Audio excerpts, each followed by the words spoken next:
রহমতুল্লাহ হইল আমরা দেখার আওয়ার যেটা দক্ষিণ সুনামগঞ্জে অবস্থিত। আর ও দেখার আওয়ারও অনেক কোটি কোটি লাখ লাখ মানুষের রিজে খাল্লায় তৈরি কইরা দেন।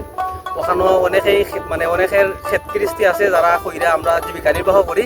আর ওখানেও অনেক মৎস্যজীবীও ওখানেও আছেন যে তারা সব প্রত্যেক দিন তারা ওখানে মাছ ধরে বাজারে বিক্রি করে তারা জীবনযাপন চালায়। আর ও দেখার আওয়ার আসলে খুব সুন্দর দেখতে, যদি তোমরা দেখতে সাইরো পাশ দেখতে আসলে অনেক সুন্দর একটা মানে হাওয়ার দেখানো, মানে অনেক পর্যটকও অনেক সময় তারা আয় দেশ এবং বিদেশ থেকে আইয়া ওখানে তারা মানে দেখে।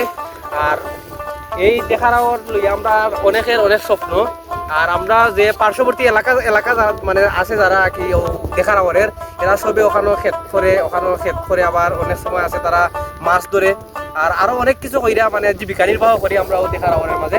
আর তোমরা যদি কোনোদিন সময় পাও দেখার আওয়ার দেখার লাগি তোমরা বিভিন্ন জায়গায় যাও, ওটাও মানে কোনো বাইদি কম নাই। তোমরা যদি দেখো আইয়া মানে রূপে গুণে সব বাইদি ঠিক আছে, তোমরা একদিন দেখলে বুঝতে পারবা। সো তোমরা আমি আশা করি তোমরা একদিন আমরা দেখার আওয়ার দেখতে আইবা। ওকে, আসসালামু আলাইকুম।